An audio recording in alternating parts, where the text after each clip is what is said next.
Bom, aquele aspecto saudável, de pele mais jovem, é o desejo aí de todo mundo, não é mesmo? E o rejuvenescimento facial é um assunto que está à procura dos principais procedimentos. E nós convidamos o Dr. Juliano Pereira, que é cirurgião plástico, membro especialista e titular da Sociedade Brasileira de Cirurgia Plástica e coordenador do Departamento de Cirurgia Plástica da Sociedade de Medicina e Cirurgia de Campinas, para falar sobre esses procedimentos e os principais cuidados nesse caso, não é mesmo, doutor? Seja muito bem-vindo, boa tarde, viu? Muito obrigado pelo convite, é uma honra estar aqui com vocês.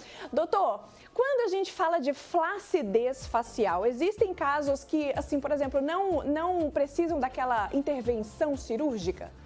Sim, quando a gente fala em flacidez facial, a gente está falando do tegumento, da cobertura da face e muitas vezes dos planos profundos, que incluem os músculos e as gorduras da face. Então, quando a gente tem uma perda dessa gordura da face, que é muito comum em pacientes atletas, que são corredoras de maratonas ou atletas de grande porte, mesmo jovens, elas perdem essa gordura da face.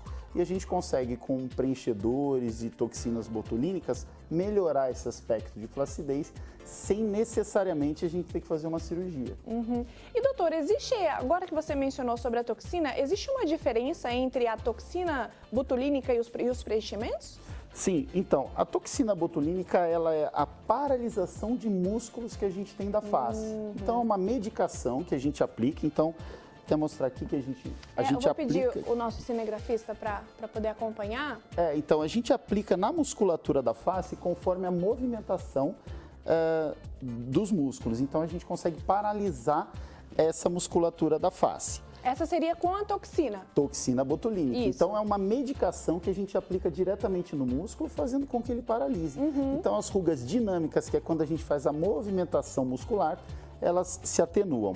Quando a gente fala em preenchedor, a gente está falando em algo, é um gel que a gente aplica. Então, aqui a gente consegue ver um gelzinho mesmo. Então, ele faz o preenchimento de rugas que a gente possa ter, que são estáticas, ou seja, elas estão lá independente da nossa movimentação. É aquele famoso bigodinho chinês? Bigodinho chinês. E esse mesmo gelzinho, ele pode ser aplicado tanto no ângulo da mandíbula, quanto no queixo, na parte do zigomático, que é o que a gente chama da harmonização facial, que é trazer novamente a harmonia para aquela face. Então, é esse gelzinho que a gente aplica. Diferente da toxina, que nada mais é do que uma medicação paralisando aquela musculatura. Exato. E doutor, tem uma diferença também do rejuvenescimento facial e da harmonização facial? O rejuvenescimento facial, ela implica também na pele do paciente. Então, muitas vezes a gente faz procedimentos ancilares, que a gente chama que são os lasers, e o tratamento de peelings, etc., da pele. E muitas vezes esse rejuvenescimento precisa sim de cirurgia. Então a gente tem uma limitação da quantidade de preenchimento que a gente faz ou da quantidade de toxina botulínica. Chega um momento em que a flacidez cutânea é tamanha que a gente precisa sim de fazer o mini lifting ou o lifting facial, que são a retirada e o reposicionamento desses tecidos da face. Então é a retirada de pele e o reposicionamento dos músculos e da gordura da face na posição desejada do paciente. Exato. E doutor, esse lift facial, ele dura assim por quanto tempo? Olha, é difícil dizer, cada paciente tem uma resposta à cirurgia, mas normalmente de 10 a 15 anos é o tempo em que a gente espera que esse lift ele mantenha um resultado longevo. Mas é bastante, 15 anos? 15 anos. Muitas vezes, pela quantidade de pele e reposicionamento dos tecidos, a gente consegue. Mas lembrando que a ação do tempo continua nesses 10 a 15 anos. Então, normalmente, na nossa experiência, uma paciente que já foi submetida a uma ritidoplastia ou lifting facial, normalmente, nos próximos 10 anos, ela se sente novamente incomodada, 10 a 15 anos, e faz novamente uma nova cirurgia. E esse resultado do lifting facial, doutor, ele já é visível já no exato momento? Já nas primeiras semanas? Sim, é uma cirurgia, né? Normalmente é um tempo razoável de cirurgia, e ao ser uma cirurgia importante, ela já nos primeiros momentos a gente já vê o resultado, mas o resultado final dessa cirurgia normalmente a gente diz que é em 1 ano. Então, até desinchar totalmente e reposicionar. Antigamente, nós tínhamos técnicas em que a cirurgia muitas vezes ficava estigmatizada, ou seja, a gente olhava para o paciente e falava, nossa, aquele paciente fez uma cirurgia da face. Hoje em dia, com as novas tecnologias que nós temos É imperceptível. e as técnicas, ela fica bastante imperceptível. Uau! E doutor, quando que a mulher ou o homem pode procurar para fazer esse tipo de procedimento? Quando ele se sentir incomodado.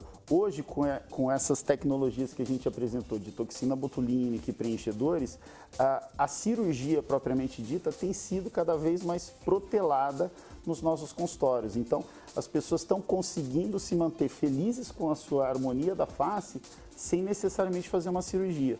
Então, quando a pessoa se sente incomodada, ela já deve nos procurar, a gente vai tratando essa pele e preparando para uma futura cirurgia.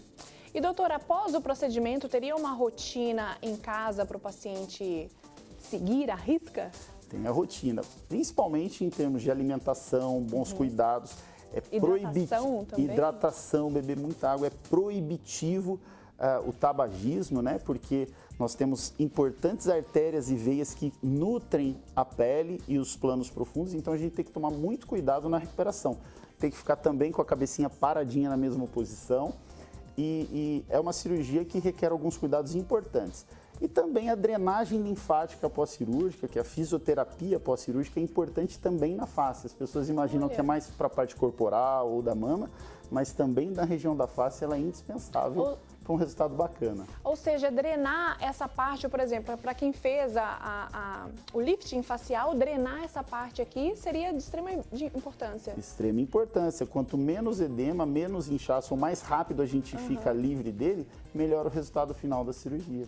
Ou seja, alimentação saudável e hábitos de vida, e principalmente a drenagem, é de extrema importância nesse caso desses procedimentos. Sem dúvida alguma. Não adianta a gente fazer a cirurgia se a gente não estiver preparado para o acompanhamento pós-operatório devido. Que bacana. Doutor, adorei também a sua vinda aqui na nossa terça-feira. Terça-feira a gente fala sobre cuidados e também a gente traz o Momento Saúde, que é o nosso quadro que a gente tem aqui no Banho de Mulher. Mas muito obrigada, viu, por poder trazer todas essas dicas, né, e trazer também todos esses procedimentos, porque olha, eu fiquei com vontade de fazer, hein?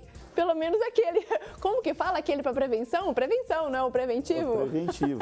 Você não precisa de nada, mas nada é tão belo que não possa melhorar um pouco. Olha, obrigado pela atenção e pela oportunidade de estar aqui informando a população e o público. Que Obrigado. bacana. Muito obrigada, viu, doutor? Obrigada.